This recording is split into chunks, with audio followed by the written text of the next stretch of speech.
본 방송에서 제공하는 투자 정보는 투자 판단에 대한 조언입니다. 방송에서 제공하는 주식의 가치, 가격 상승 및 하락에 대해서는 방송사에서 보장하지 않습니다. 간밤 뉴욕에서 생긴 일 쉽고 빠르게 전해드립니다. 글로벌 증시 와이드 출발합니다. 이소연입니다. 미증시 3대 지수는 상승한 채 마감을 했습니다. 트럼프의 관세 폭탄 발언을 딛고 나흘 연속 오름세를 기록하고 있는 건데요. 다우와 S&P 500 역시 사상 최고가를 그려내고 있습니다. 더 자세한 소식은 이어지는 글로벌 헤드라인 통해서 전달드립니다. 화면 살펴보시죠.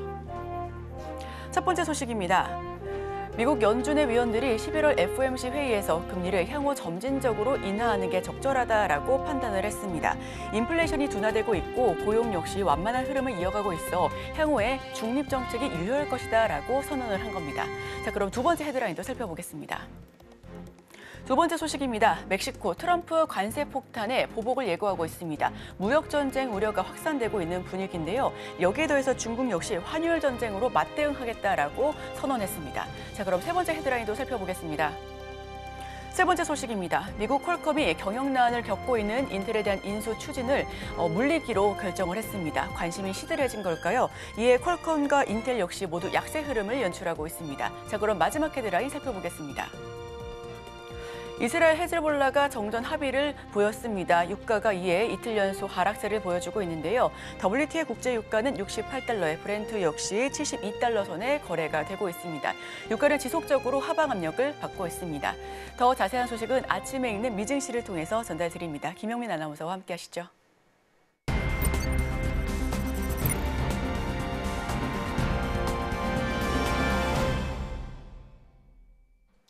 아침에 읽는 어젯밤 미증시 이야기 종목 브리핑 전해드립니다.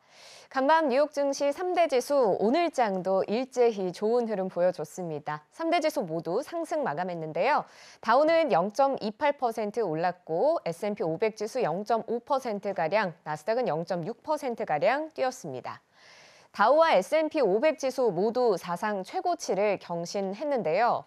트럼프 당선인이 관세 정책에 시동을 걸었지만 오늘 공개된 연준 의사록에서 금리를 점진적으로 인하하겠다라고 밝히면서 증시가 강세를 보였습니다.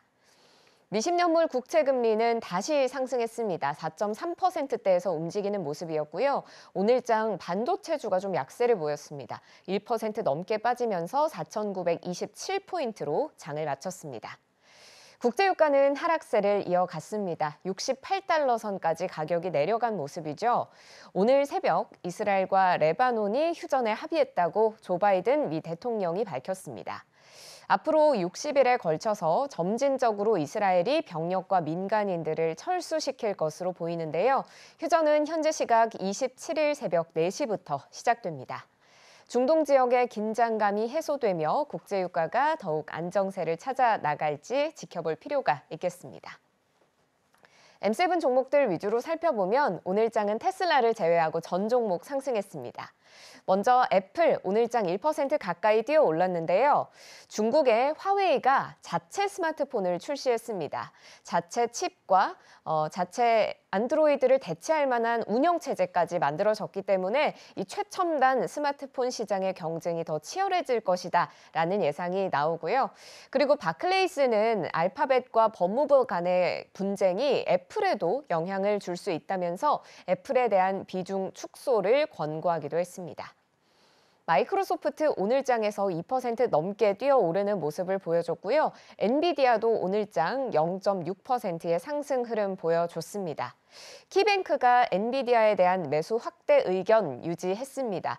다만 제한적으로 경쟁에 대한 리스크가 있다고 짚었는데요.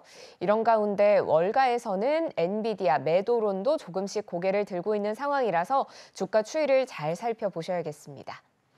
이런 가운데 엔비디아가 명령어만으로 목소리를 변조하고 세상에 없던 새로운 목소리를 만들 수 있는 오디오 AI 푸가토를 공개했습니다. 엔터테인먼트 시장까지도 손을 뻗치는 모습입니다. 알파벳 오늘장 0.8%의 상승 흐름 보여줬고요. 다음 아마존 살펴보면 오늘장 3% 넘게 뛰었습니다. 뱅크 오브 아메리카는 아마존에 대한 매수 의견 유지했습니다. 전자상거래의 글로벌 성장과 또 클라우드 컴퓨팅, 온라인 광고, 커넥티드 디바이스 등에서 좋은 위치를 차지하고 있다라고 평가를 했고요. 레드번 애틀랜틱 또한 아마존 웹 서비스의 시장 내의 입지를 긍정적으로 평가하면서 바이 의견 제시했습니다. 목표가 역시도 $225에서 $235로 상향 조정했습니다. 메타 플랫폼스 오늘장에서 1.45% 올랐는데요. 그런데 구글에 이어서 메타도 분할 위기에 직면했다는 소식입니다. 페이스북의 모회사 메타 플랫폼스의 인스타그램 그리고 왓츠앱의 강제 매각 여부를 판단하는 미 법원 재판이 내년 4월 워싱턴 DC에서 열릴 예정입니다. 장기적인 관점에서 좀 지켜보실 필요가 있겠고요. 다음 테슬라, 오늘장 M7 종목 중 유일하게 하락한 종목이죠. 테슬라가 캘리포니아와 날을 세우는 모습입니다. 미국 내 전기차 최대 시장인 캘리포니아가 트럼프 정부에서 전기차의 세액공제를 폐지해도 주 예산으로 전기차 세액공제 혜택을 주겠다고 밝혔는데요. 다만 더 많은 자동차 제조업체가 뿌리를 내릴 수 있는 시장 여건을 조성하기 위해서 테슬라 차량은 제외하겠다는 방침을 밝혔습니다. 이에 머스크 CEO는 미쳤다면서 강하게 반발을 했는데요. 테슬라의 주가 역시도 오늘장에서 소폭의 하방 압력을 받았습니다. 이어서 투데이 하스택입니다. 먼저 베스트바이 살펴보시죠. 5% 가까운 하락세를 그려냈습니다. 전자제품 판매 기업 베스트바이의 실적이 나왔는데요. 가전제품에 대한 수요 감소로 연간 가이던스 낮춰 잡으면서 주가가 큰 폭으로 빠졌습니다. $88 선에 거래를 마쳤고요. 먼저 3분기 실적을 살펴보죠. 매출 94억 5천만 달러, EPS 1.26달러를 보고했는데요. LSEG 예측치인 매출 96억 3천만 달러와 EPS 1.29달러 모두 하회하면서 실망스러운 결과를 내놨습니다. 순매출도 94억 5천만 달러로 전년 같은 분기에 97억 6천만 달러보다 감소했고요. 가이던스는 1.5에서 3% 감소할 것이라는 이전 예측치보다 더 낮춰 잡으면서 2.5에서 3.5% 감소할 것으로 봤습니다. 베스트바이는 가전제품과 홈시어터, 게이밍 부분에서 약세를 보였는데 대신 컴퓨팅과 태블릿, 서비스 부문에서 매출이 늘면서 약세분을 상쇄할 수 있었다고 설명했습니다. 베스트바이는 최근 2년간 매출이 슬럼프에 빠지면서 오래된 가전 등 다양한 제품을 새로운 첨단 제품으로 바꾸려는 소비자들의 수요가 발생하기를 기다리고 있습니다. 한편 트럼프 행정부가 들어선 후에 관세 정책을 펴게 되면 베스트바이의 매출 역시도 악영향을 받을 것으로 우려됩니다. 다음으로 암젠 살펴보죠. 생명공학 제약기업인 암젠의 주가가 큰 폭 하락했습니다. 꽤 많이 빠졌는데요. $274 선에 마무리를 지었습니다. 비만 치료제 임상 2상 결과가 전문가 기대치에 미치지 못한 여파로 풀이가 되는데요. 암젠이 개발 중인 비만 치료제 마리타이드 임상 2상 시험 결과 비만 환자들이 1년에 평균 20%의 체중을 감량하는 데 성공했습니다. 또 비만과 함께 2형 당뇨병을 앓고 있는 환자들도 최대 17%의 체중 감량 효과를 봤죠. 특히 두 환자군 모두에서 52주가 지난 이후에도 체중 감량이 지속될 가능성을 시사하는 결과까지 나와서 긍정적인 임상 결과를 내놨습니다만 이 시장의 기대치가 이보다 더 높았습니다. 시장은 임상 2상 시험에서 20에서 25%가량의 체중 감량을 기대했는데 실제 결과는 기대치 하한선에 그치면서 시장에 실망감을 안겼습니다. 반면 경쟁사인 노보노디스크와 일라이릴리의 주가는 각각 1.5%, 4.5% 상승했습니다. 바이든 정부가 미국 내 비만인 수백만 명을 대상으로 체중 감량 약물에 대해서 메디케어나 메디케이드 적용을 받을 수 있게 하겠다고 밝힌 여파로 보입니다. 마지막으로 스텔란티스 살펴볼까요? 크라이슬러와 지프를 가진 스텔란티스의 주가가 오늘장에서 6% 가까운 하락폭을 그려냈습니다. 트럼프 당선인이 멕시코와 캐나다산 수입품에도 25%의 관세 부과를 하겠다고 예고하면서 큰 피해가 예상되는 자동차 업종들이 타격을 받은 건데요. 제너럴 모터스와 포드 역시도 주가가 9%, 2.6% 빠졌습니다. 트럼프 당선인의 관세 정책에 대해서 멕시코 대통령인 클라우디아 셰인바움은 미국으로 수출하는 주요 수출 업체들이 스텔란티스, 제너럴 모터스, 포드 등으로 80년 전에 멕시코에 온 기업이라며 왜 그들을 위험에 처하게 하느냐라고 트럼프의 정책을 비판했습니다. 지금까지 종목 브리핑 전해드렸고요. 저는 잠시 뒤 글로벌 이슈 들고 다시 찾아오겠습니다.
글로벌 마켓 리뷰 시간입니다. 함께 하실 분은 레그넘 투자자문 이춘광 대표님 모셔보겠습니다. 어서 오세요. 안녕하세요.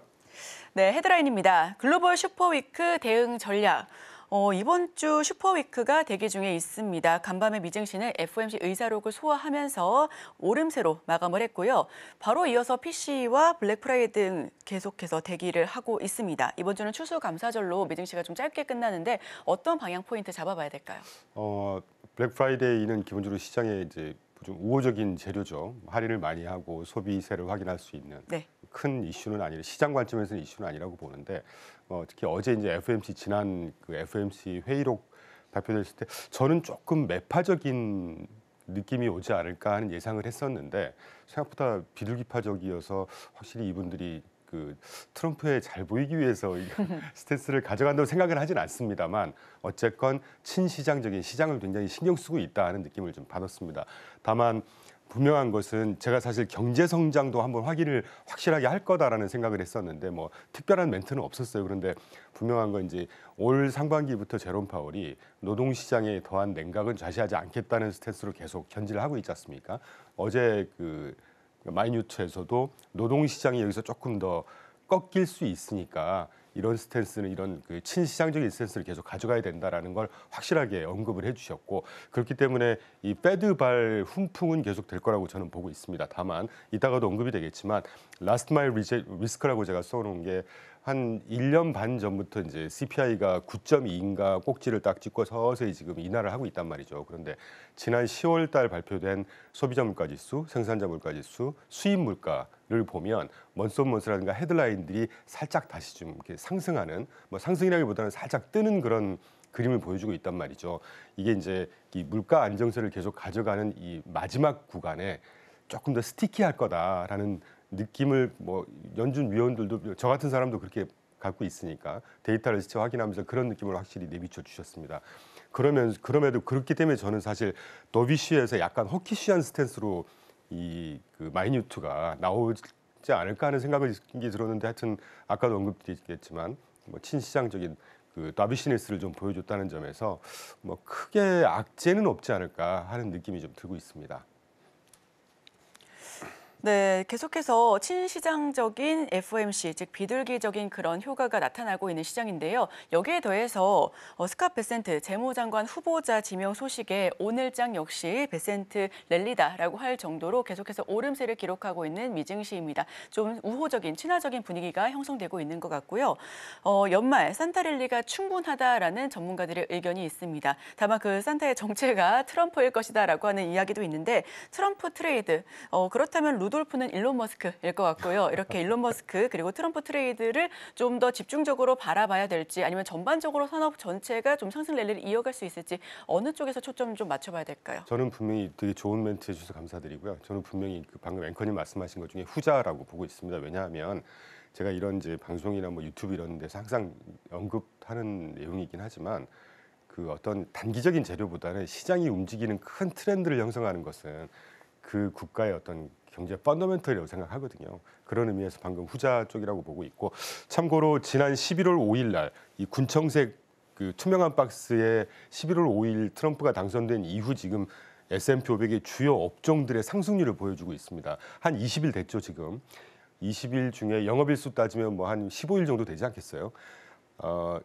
15일 만에 S&P 500보다 수익률을 더 많은 높은 상승률을 보이는 게 유틸리티 통신 서비스, 에너지 산업재, 러셀 2000 소형주죠. 금융, 임의소비지. 많은 것을 한 10% 이상 상승을 했습니다. 이 정도면 아까도 뭐 앞으로 계속 언급되겠죠. 올해 가기 전까지는 뭐 산타 랠리, 트럼프 랠리는 에너지는 충분하다고 보고 여기에 이제 그 언급은 안 돼 있지만 경제 펀더멘털, 다시 말하면 경제 성장률이라든가 노동시장, 소비 뭐 이런 것들이 워낙 왕성하다 보니까 뭐 앞으로의 랠리는 충분히 에너지가 있지 않을까 하는 생각이 들고 있습니다. 그리고 아까 우리 전 차트에서도 봤지만 어제 소개가 됐던 FOMC 지난 날의 그 마이뉴츠에서도 아주 친시장적인 멘트들이 계속 소개되고 있잖아요. 그러면 뭐 특별한 악재가 안 보이는 아주 그 좋은 뭐 저는 한 1년 반 전부터 골딜락스라고 계속 표현을 하고 있는데 지금이 딱 그런 골딜락스의 시장을 나타내주고 있지 않나 하는 생각이 들고 있습니다. 네, 지금이 딱 골디락스가 아닐까 하는 의견을 보여주고는 있는데 자, 트럼프가 일단 2025년도 1월에 바로 입성을 합니다. 그렇게 되면 변동성이 더 강해질 것이다라는 의견도 있고요. 한편에 오늘 시장에서는 관세 폭탄 발언에도 불구하고 시장은 환호하면서 그냥 상승 끄떡없는 모습을 보여줬거든요. 자, 그렇다면 우리는 여기서 트럼프발 리스크, 즉 변동성이 좀 더 커질 것을 좀 염두에 두고 생각해야 되는지 아니면 그렇게 크게 변동성이 일어나지 않을 것을 좀 생각해야 되는지 어느 부분에 조금 더 집중해야 될까요? 네, 저는 당연히 후자라고 보고 있고요. 네.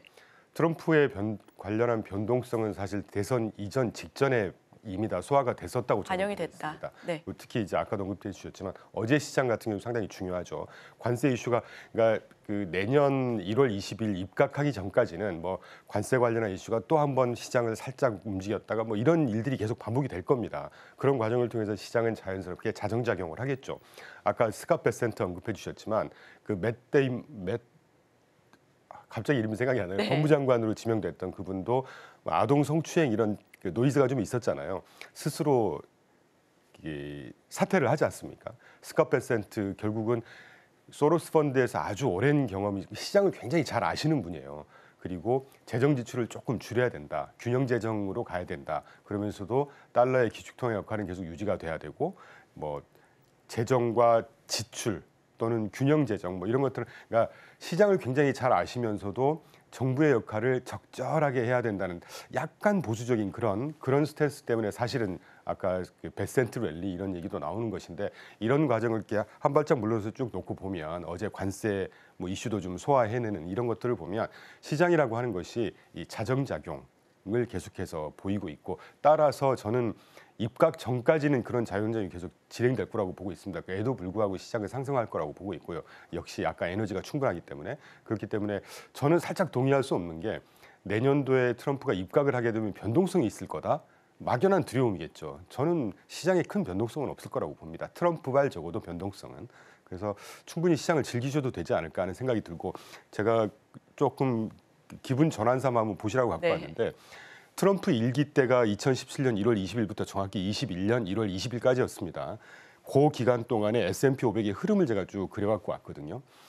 19년, 2000년, 뭐 팬데믹 때, 그다음에 18년도 올해 그 한 해는 정책 금리를 1.5에서 2.5로 계속해서 5차례 금리를 인상시키는 구간이었어요. 빼고 첫 해 2017년 입각한 첫 해 흐름을 S&P 500 흐름을 보시면 아주 완연하게 쭉 상승을 하고 있죠. 이런 것만 보더라도 뭐 적어도 트럼프가 입각하면서 오는 변동성은 따로 없지 않을까 그런 생각을 하고 있습니다. 네, 트럼프 변동성에 대해서는 우려를 좀 덜 하셔도 될 것 같습니다. 다만 관세에 대해서는 이야기를 좀 나눠봐야 될 것 같은데요. 트럼프 관세 속도 조절 신호에 강달러가 주춤하고 있습니다. 연말까지 이런 방향이 좀 이어질 것인지도 굉장히 궁금하고요. 오늘 새벽에는 멕시코와 중국이 바로 보복 맞대응하겠다라고 입장을 표명했습니다. 이에 대해서는 어떻게 보실까요? 저는 이제 가장 우리가 최근에 이제 트럼프 이슈 관련한 것들을 많이 언급을 하는 중에 살짝씩 나오긴 합니다만 저는 환율을 좀 집중해서 봐야 될 것 같아요. 이 입각하기 전까지 환율이 강달러가 유지될 거다라는 숨은 뜻은 입각하고 나면 살짝 완화될 거다 이런 뜻도 있단 말이죠. 그런데 저는 좀 생각이 다릅니다. 트럼프의 집권 2기 내내 이런 그 강달러 또는 원달러 환율이 조금 고공행진을 하지 않을까 하는 생각이 들어요. 기본적으로 여러분 우리 시청자분들께서 잘 아시겠지만 환율이라고 하는 것은 그 나라의 경쟁력 또는 누차 언급이 되지만 경제 펀더멘털을 나타내는 것입니다. 물론 단기적으로는 헤지펀드 수요 뭐 이런 것들 때문에 이게 들쭉날쭉하긴 하지만 지금 차트에서 보시는 것처럼 강달러의 경제가 몇 가지 파란색으로 적어왔습니다. Make America Great Again, 그러니까 아주 철저한 미국 자국 중심주의죠. 그 트럼프 이전부터 사실은 미국의 성장률이 차별화가 되고 있습니다. 이 그래프가 지금 미국, 유럽, 일본, 한국의 GDP 성장률 연율화한 것들을 계속 보여드리는 것인데 빨간색 동그라미 친 부분을 보시면 뭐 다른 나라들이 거의 주춤 또는 우리나라 같은 경우는 성장률이 계속 하향 조정이 되고 있지만 파란색 미국만 아주 강한 뭐 3%대 성장률을 계속해서 거듭하고 있습니다. 이렇게 되면 이 달러 강세는 당연히 유지될 수 있는 필요 충분 조건이 되는 것이고요. 우리가 실제 환율을 전망을 한다는 건 사실 의미 없습니다. 제가 이 업계 한 30년 있었는데 유가와 환율은 전망하기가 쉽지 않은 분야 중에 하나거든요. 해지 수요들이 워낙 많이 영향을 미치기 때문에. 그래서 그나마 다만 이제 제가 지금 강조드리고 있는 펀더멘털을 봐야 된다. 경제 성장률부터 이렇게 차별화가 되기 때문에 강달러 기조는 아마 트럼프 2기 내내 유지가 되지 않을까. 제가 실질 실효 환율이라는 걸 항상 강조를 드리는데요. 실질 실효 환율이라는 게 그 국가의 통화의 실질 구매력을 갖고 나타내는 환율의 아주 펀더멘털한 지표 중에 하나입니다. 저 끝에 쭉 보시면 파란색이 달러의 실질 실효 환율이고요. 빨간색이 원화의 실질 실효 환율인데 2022년 당시부터 정확하게 달러와 원화의 실질 실환율 방향이 반대로 바뀝니다. 달러는 계속 상승하고 있고 원화는 하락하고 있다는 것이죠. 그러면 원화의 절대 가치가 계속 하락하고 있고 달러의 절대 가치가 상승한다는 얘기는 원달러 환율은 당연히 오르는 방향으로 간다는 얘기겠죠. 그래서 참고로 제가 어느 수준으로 딱 정확하게 이렇게 고착화 될 거다라는 말씀은 못 드리겠지만 기존에 저희 회사는 한 2년 전에는 1,300원에서 한 1,350원 정도가 적정한 밴드라고 봤거든요. 근데 최근에 1,350원에서 한 1,400원 정도에 머무르지 않을까 이렇게 좀 그 비율을 바꾼 바가 있습니다. 네, 어떤 전문가님께서는 이제는 1,400원 환율을 받아들여야 된다라는 말씀과 함께 수출이든 수입이든 이에 맞는 정책과 흐름을 계속해서 좀 파악해야 된다라는 말씀을 해주셨거든요. 그렇다면 주요 신흥국 시장의 통화 흐름은 어떻게 좀 2025년도 펼쳐질까요? 비슷한 상황이 되지 않을까요?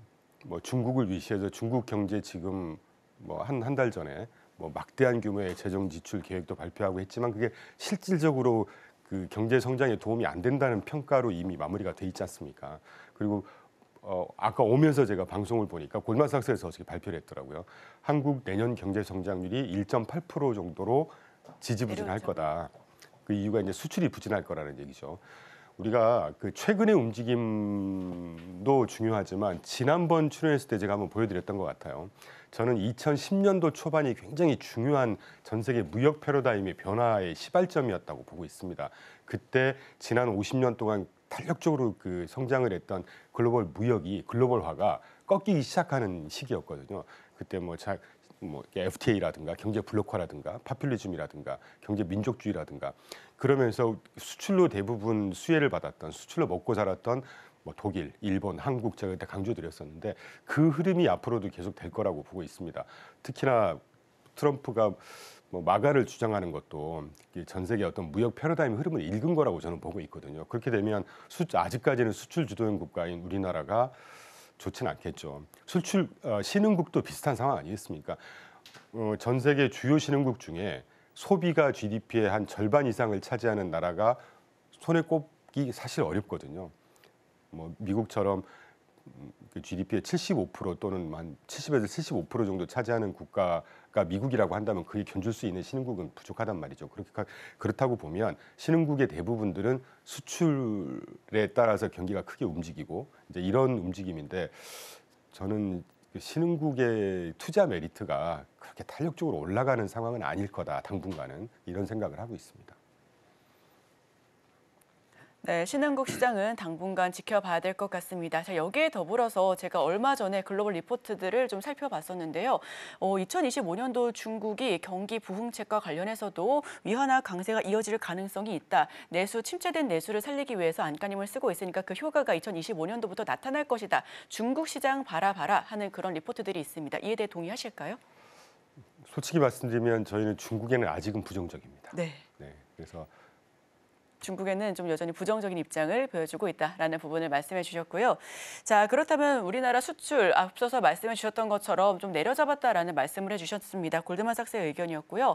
아무래도 우리 수출은 반도체와 그리고 자동차가 이끌어가기 때문에 반도체에 대한 이야기를 안 할 수가 없습니다. AI에 대한 기대감은 이어지고 있고요. 여전히 엔비디아도 견조한 흐름을 보여주고는 있습니다. 3분기 실적도 나쁘지 않았고요. 자, 섹터 전반의 향방은 어떻게 보고 계실까요? 일단 전반적인 섹터에 대해서는 아까 제가 보여드렸던 트럼프 랠리로 대신할 수 있는 특히 저희는 이거 먼저 말씀드리죠. 트럼프 집권 2기 기간 동안에 가장 큰 수혜 또는 집중해봐야 되는 업종은 누차 강조됐었지만 중소형주, 그다음에 에너지, 전통 에너지 쪽이겠죠. 뭐 이런 특히 이제 산업재 이런 것들이 굉장히 큰 수혜를 지금도 보고 있고 앞으로도 보고 있을 거라고 보는데. 에도 불구하고 지금 보여드리는 AI 인공지능의 리더십은 여전히 유지될 겁니다. 왜 그러냐면 저 그림을 먼저 보시면 우리나라엔 자주 언급이 안 되는데 저희가 굉장히 중요하게 봤던 이벤트는 지난 9월 12일이었죠. 지난번에도 소개드렸을지는 모르겠는데 백악관에서 AI 전략회의를 했습니다. 내린 결론이 이 인공지능을 국가의 무기화할 정도로 전폭적인 지원을 하고 더 성장을 지원해야 된다라는 결론이었거든요.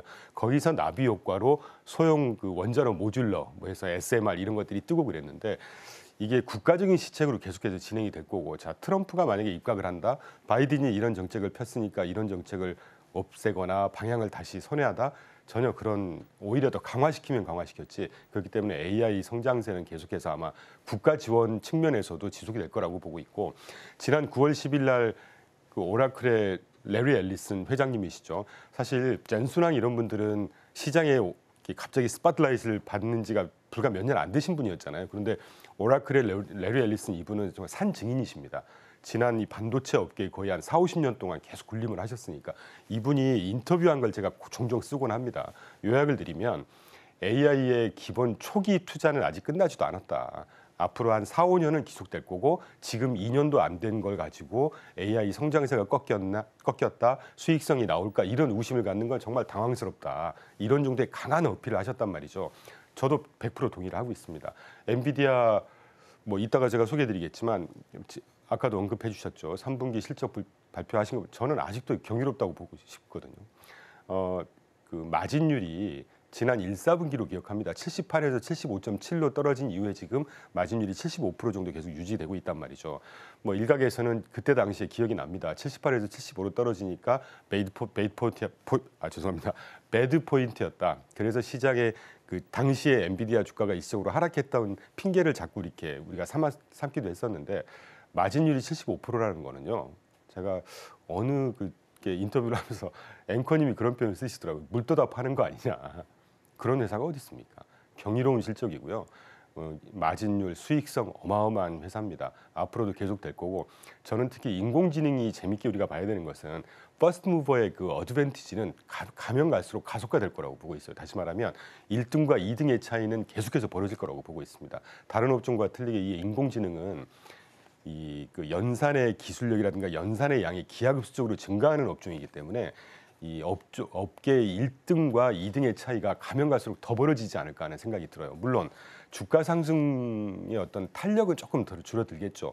뭐 속도라는 것도 가속이 계속 붙었다가 점점 조금 떨어지는 경향이 있으니까 그 정도는 충분히 우리가 마음의 준비를 하긴 해야 되겠지만 이 업계를 끌어가는 또 주가의 어떤 강세라든가 적어도 주가의 우상향하는 방향 꺾일 거라고 생각하고 있지 않습니다. 마침 띄워주셨는데 미국에서 이제 이쪽 왼쪽 그 테이블이 AI 주요 기업들을 쭉 제가 간단히 ROE하고 PBR만 갖고 왔는데 ROE만 한번 보시죠. 엔비디아 ROE가 130%에 육박합니다. 자본을 넣어서 얼마나 수익을 잘 내고 있느냐를 보는 아주 수익성의 중요한 지표 중에 하나잖아요. 리턴 온 에코티라고 그래서 보통 웬만한 제조업체들이 ROE가 한 10%, 20%도 안 된다고 보거든요. 엔비디아 ROE가 127%입니다, 지금. 그리고 주요 메타, 마이크로소프트 어제 주가 좀 떴죠. 35%거든요. 엔비디아 제가 세 번째 강조드리는데 ROE 127%, 애플 참고로 157% 이런 것들만 보면 결국은 기업의 주가라는 게 수익성을 그대로 따라가는 거 아니겠습니까? 그 회사가 얼마나 수익을 잘 내고 있는지 이런 걸 보시면 AI의 어떤 어떤 주가의 리더십이 이렇게 꺾일까? 굳이 그런 걱정을 하지 않으셔도 되지 않을까 하는 생각이 드네요. 네, AI에 대한 걱정은 좀 덜어가셔도 좋을 것 같습니다. 자, 그럼 마지막 질문을 추가적으로 드려보고 싶은데요. 유독 엔비디아한테만 엄격한 이유를 여쭤보고 싶습니다. 사실 지난 분기에도 엔비디아 실적 굉장히 좋았습니다. 이번에도 매출액과 실적, 방금 말씀해 주셨던 것처럼 마진율 역시 너무나도 괜찮았었는데 이 시장에서 유독 언론사에서 늘 말씀하시는 예를 들어 예상치, 즉 예상치에는 부합을 했으나 기대치에는 부합하지 못했다. 혹은 여기에 더불어서 실망스러운 가이던스, 좀 성장성이 둔화될 가능성 이런 부분에 많은 좀 초점을 맞춰서 엔비디아가 이번에 정말 좋은 역대급 실적을 냈음에도 불구하고 참 아쉬운 모습이다라고 하는 언론사들 굉장히 많았었는데 유독 엔비디아한테만 엄격한 이유가 뭔지 궁금합니다. 심플하죠. 그동안에 주가가 많이 올랐잖아요. 올해만 해도 근 107, 80% 올랐을 겁니다. 물론 마이크로 스트래티지나 이런 좀 독특한 회사들은 500% 이상 상승했다고 그러는데 그런 회사는 저희도 투자를 하고 있는 입장에서 저희게 아니라고 생각을 하기 때문에 그동안에 한 2, 3년 터울로 어마어마하게 올랐죠. 올랐기 때문에 기대감, 밸류에이션이라는 게 사실 기대감이잖아요. 그만큼 큰 기대감이 있었기 때문에 그걸 좀 만족스러운 가이던스가 나와야 되지 않을까 하는 그런 기대감이었던 것 같은데 저는 오히려 그런 것 때문에 조금씩 주가가 조정되는 건강한 조정이라고 보고 있습니다. 그리고 아까 강조드렸듯이 엔비디아나 또는 인공지능은 이제부터 시작이라는 생각을 제가 강하게 갖고 있기 때문에 앞으로 적어도 우상향할 수 있는 100%가 더 오를까 1년 만에 그건 모르겠어요. 그런데 충분히 더 올라갈 수 있는 여지는 있지 않을까 하는 생각이 들고 있습니다. 네, 엔비디아 건강한 조정에 대해서 말씀을 해주셨고요. 자, 그러면 정말 마지막 질문 하나 더 드려보고 싶은데 그렇다면 2025년도 M7 기업 가운데 우리 대표님께서 이 종목은 조금 더 주목해야 되겠다라고 하는 종목 있을까요? 저는 역시 엔비디아, 마이크로소프트 정도를 개인적으로는 보고 있습니다. 네, 엔비디아와 마이크로소프트를 탑픽으로 말씀해 주셨으니까요. 이 점도 참고하셔서 투자 판단에 이용해 주시길 바랍니다. 지금까지 레그넘 투자자문 이춘광 대표와 함께했습니다. 오늘 말씀 고맙습니다.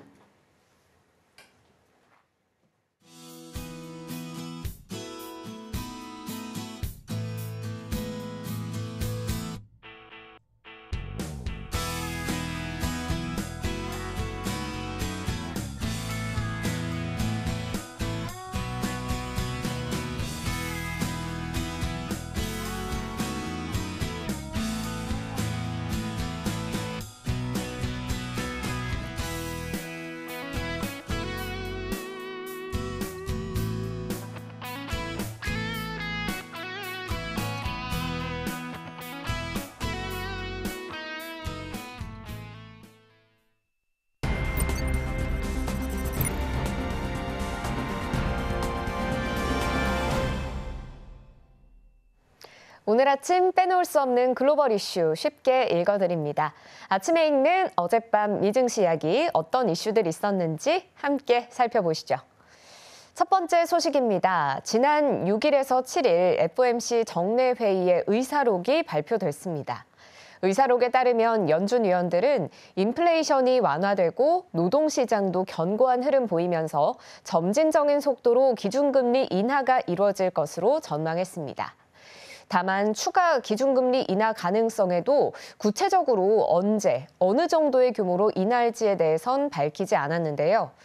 의사록은 통화 정책에 대한 전망을 논의하면서 참가자들은 지표가 예상대로 나와 인플레이션이 지속적으로 2%를 향하고 또 경제가 완전 고용 수준으로 유지되면 시간이 지남에 따라 중립적인 정책 기조로 향하는 게 적절할 것이다라고 기대했습니다.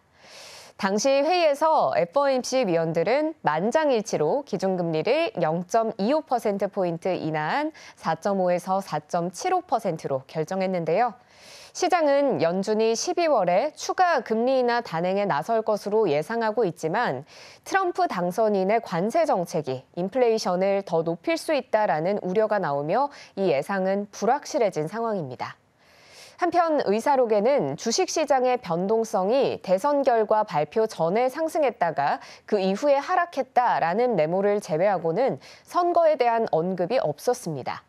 다만 위원들은 전반적인 불확실성에 대해서 지적했습니다. 다음 소식입니다. 도널드 트럼프 당선인의 관세 정책이 시동을 거는 모습입니다. 트럼프 당선인은 마약 유입과 불법 이민에 대한 대응으로 멕시코와 캐나다산 수입품에 각각 25%의 관세를, 또 중국에 대해서는 추가 관세에 10%를 더한 관세를 부과할 것이라고 밝혔는데요. 이들은 모두 미국의 3대 교역국이기도 합니다. 트럼프 당선인은 자신의 트루스 소셜에 이른바 좀비 마약으로 불리는 펜타닐 문제를 거론하며 이 관세는 특히 펜타닐 등 마약과 불법 외국인들의 미국 침략이 멈출 때까지 유효할 것이라고 밝혔습니다. 멕시코와 캐나다로부터 마약과 범죄가 유입되고 있는데 이 문제가 해결될 때까진 관세로 그 대가를 치러야 한다라는 겁니다. 중국에 대해서도 마약 유입 문제를 거론했는데요. 트럼프는 중국 대표들이 마약 밀매가 적발되면 최고형인 사형에 처할 것이라고 했으나 그들은 이를 이행하지 않았다고 지적했습니다. 이에 멕시코의 클라우디아 셰인바움 대통령은 관세가 하나 부과되면 이에 대한 반응으로 또 다른 관세 조처가 올 것이고 이게 계속되면 우리는 기업들을 위험에 빠뜨리게 될 것이라며 보복 관세 부과 가능성을 내비쳤습니다. 캐나다는 곧바로 쥐스탱 트리도 캐나다 총리가 트럼프와 대화를 가진 것으로 전해졌는데요. 로이터는 해당 대화가 우호적인 논의였고 두 정상은 계속 연락할 것이라고 보도했습니다. 중국 측은 무역과 관세 전쟁에는 승자가 없다라는 입장을 밝혔습니다. 다음 소식입니다. 컨퍼런스 보드가 발표한 미국의 11월 소비자 신뢰지수가 111.7을 기록했습니다.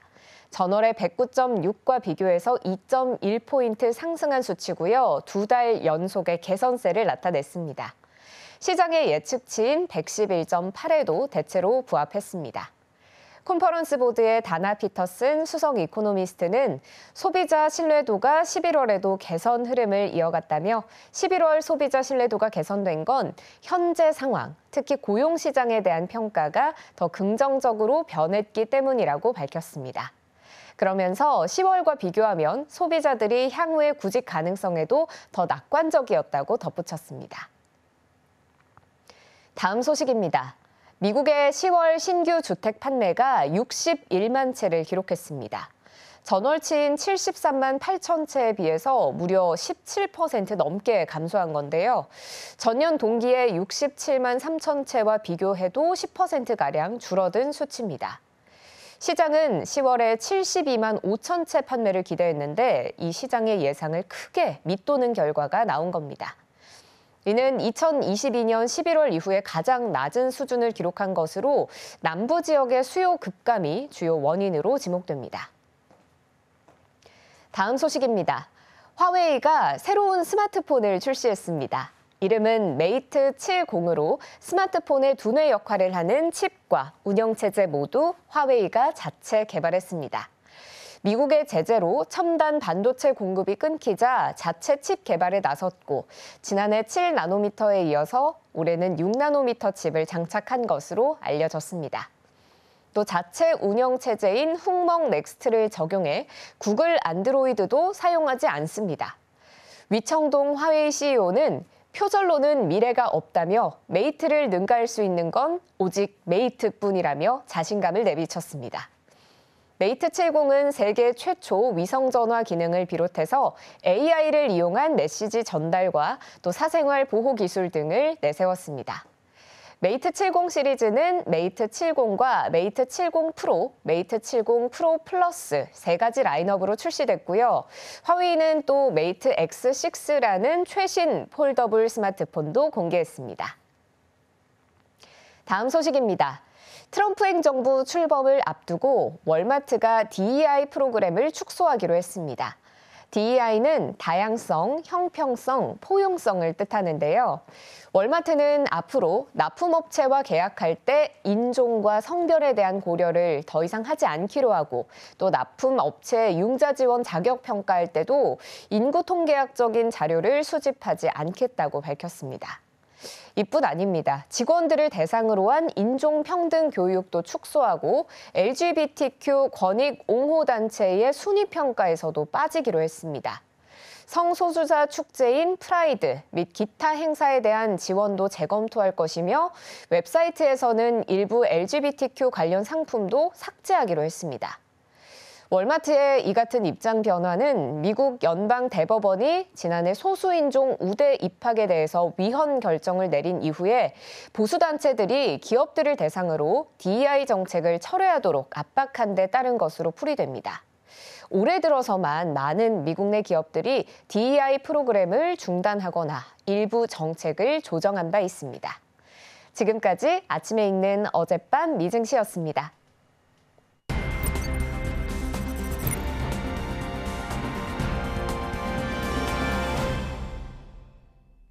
네, 투자하실 때 참고하시면 좋을 리포트 소개해드립니다. 와이드 리포트 시작합니다.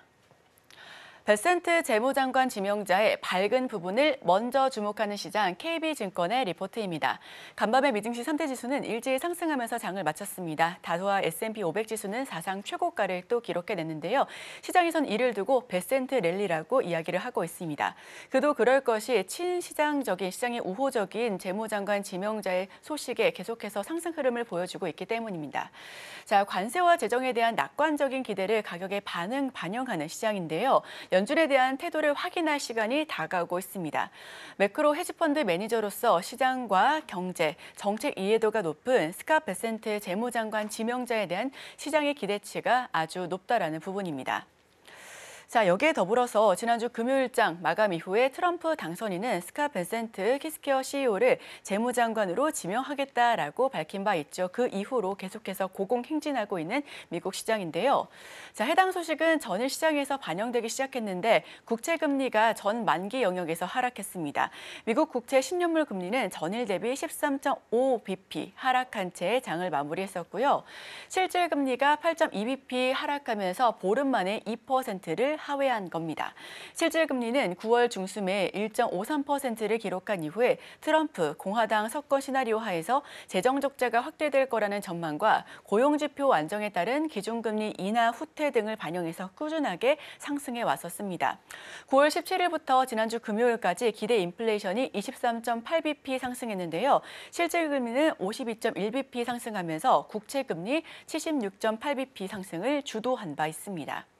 자, 어제는 연방 기금금리 선물 시장에서 기준금리 경로 전망에 큰 변화가 없었는데 금리가 큰 폭으로 하락한 걸 보면 베센트 재무장관 예비 지명자가 취임한 이후에 트럼프 당선인의 경제 정책을 시장 친화적으로 다듬을 것이다라는 기대를 가격이 반영했다라고도 볼 수가 있겠습니다. 또 간밤에 11월 FOMC 의사록에서도 이와 관련해서 시장에서 생각했던 것보다 매파보다는 좀 비둘기파적인 그런 보수적인 의견보다는 조금 더 나아간 의견이 점쳐졌었는데요. 이제부터는 트럼프 당선인과 베센트 재무장관 예비 지명자가 연준을 어떻게 대하는지가 아주 중요한 포인트다라고 볼 수가 있겠습니다. 지금 시장은 베센트 예비 지명자에 대해 긍정적인 부분을 이미 많이 반영하고 있는데요. 자, 이제부터는 트럼프 당선인과 베센트 재무장관 예비 지명자가 계속해서 어떤 부분에 포인트를 둘지를 살펴볼 필요가 있어 보입니다. 자, 첫 번째, 관세를 점진적으로 적용해야 한다라고 한 게 기대 기대 인플레이션을 낮추고 있는데요. 다만 간밤에 또 나온 소식으로는 중국과 멕시코에 대해서 관세를 더 부과하겠다라는 소식이 전해져 왔습니다. 다만 시장은 이에 대해서는 끄떡없는 모습을 보여줬다라는 부분 역시도 함께 참고해 주시면 좋겠고요. 재정 적자를 2028년도까지 GDP의 3% 수준으로 낮추겠다라고 한 게 기간 프리미엄을 낮추는 데 기여했다라고도 추가적으로 언급을 드리겠습니다. 자, 이제는 연준에 대해서 어떤 태도를 보이는지가 관건인데 마침 우리 시간으로는 27일 10월 개인 소비 지출 즉 PCE가 발표될 예정입니다. 이번 주 안 그래도 짧은 11월 마지막 주 주간 속에서 PCE 즉 슈퍼워크가 계속해서 좀 발생이 되고 있어서 변동성 역시 좀 극대화할 수 있다는 부분 역시도 눈여겨볼 포인트고요. PCE 가격 지수는 전월 대비 0.2% 상승할 전망인데 근원 PCE 가격 지수의 전망치 중앙값은 0.3%입니다. 전년 대비로는 2.8% 상승할 것으로 전망을 하고 있고요. 실제로 이 수치가 나오면 4월 이후에 최고치인 겁니다. 인플레이션이 낮아지고 있다는 확신하에 고용시장을 지키겠다라는 의지로 기준금리 인하를 시작한 연준은 인플레이션이 2%의 목표를 향해 낮아지지 않고 있다는 생각이 들면 기준금리 인하 속도를 낮추려 할 수 있다는 게 업계의 중론입니다. 다만 이와 관련해서 11월 FOMC 의사록에서는 계속해서 기준금리 인하에 대해서는 보수적으로 즉 점진적으로 인하할 계획이 돼 2% 즉 기대 인플레이션이 점점 낮춰질 것이다라고 하는 확신이 들게 된다면 점차적으로 중립금리로 내려갈 가능성이 높다라고 이야기를 한 바 있습니다. 최근 들어서 연준 내부에서도 인플레이션 경계심이 높아진 것도 이러한 상황을 반영하고 있다라고 하는 부분이고요. 연준이 현재 기준금리 인하를 머뭇거리는 모습을 보일 때 트럼프 당선인과 베센트 재무장관 예비 지명자가 어떻게 반응하는지가 포인트가 될 수가 있겠습니다. 여기에 금리와 달러 인덱스의 양상과 방향이 달라질 것으로 시장은 보여주고 있는데요. 중앙은행의 독립성을 존중하는 모습을 보여주게 된다면 기간 프리미엄이 상승하고 달러 인덱스는 상승할 것으로 보여지고 있습니다. 자, 기간 프리미엄은 투자자가 장기적인 채권을 보유하는 대가로 추가적으로 요구하는 추가 수익률을 의미하고 있습니다. 이는 단기 채권에 비해 장기 채권의 불확실성과 위험을 보상하기 위한 존재인데요. 기간 프리미엄은 주식시장에서는 직접적으로 언급되고는 있지 않지만 기간 금리와 자산 가격에 영향을 미치는 중요한 개념으로 간접적인 연관이 있을 것으로 보여지고 있습니다. 반면 기준금리 인하를 요구하거나 차기 연준 의장 지명을 서두르거나 그림자 연준 의장이 포워드 가이던스를 제시하도록 해서 파월 현 의장이 이끄는 FOMC를 무력화하는 모습을 보이게 된다면 기간 프리미엄은 하락하지만 기대 인플레이션은 상승하고 달러 인덱스는 하락하게 될 것이다라고 전문가들은 입을 모아서 이야기하고 있습니다. 전자는 단기 관점에서 주식에게 부담이 될 수 있는 반면 후자는 주식의 상승세를 가속하는 역할을 할 수 있을 것으로 전망하고 있습니다. 자, 기간 프리미엄 상승은 주식의 부정적인 금리 상승인 반면 기대 인플레이션을 이끄는 금리 상승은 주식에 긍정적이기 때문입니다. 달러 인덱스가 하락하게 된다면 시가총액이 크고 해외 매출 비중이 높은 IT와 커뮤니케이션 서비스 업종의 달러 환산 이익이 증가하므로 주가지수 상승에 기여할 수 있을 것이다라고 보고 있습니다.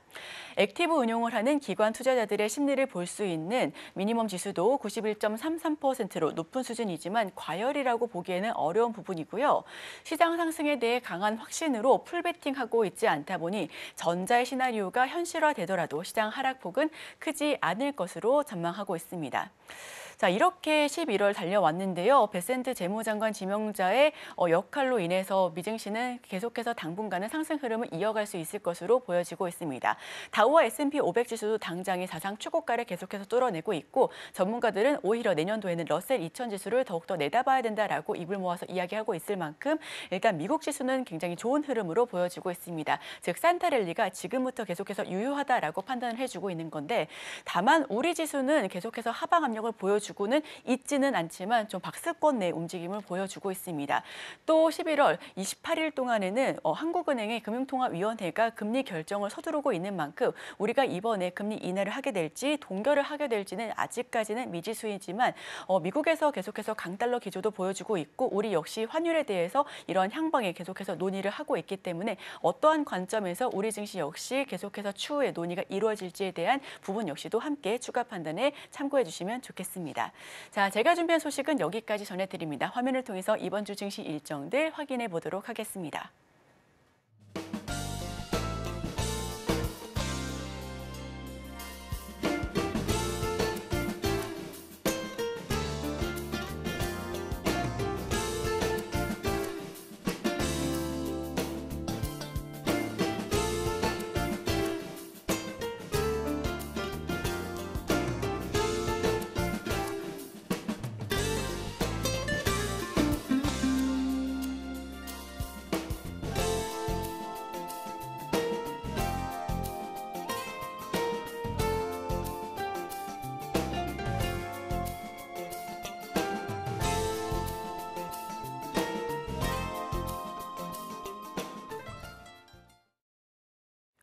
네, 저희가 준비한 소식은 여기까지 전해드립니다. 계속해서 출발 증시와이드와 함께 더 다양한 인사이트 가져가시길 바랍니다. 끝으로 본 방송에서 제공하는 정보는 투자를 위한 조언을 할 뿐 해당 종목의 상승 또는 하락, 가치 판단을 보장하고 있지 않습니다. 이 점 유의하시면서 투자 판단에 참고해 주시길 바랍니다. 함께해 주신 여러분, 오늘도 고맙습니다.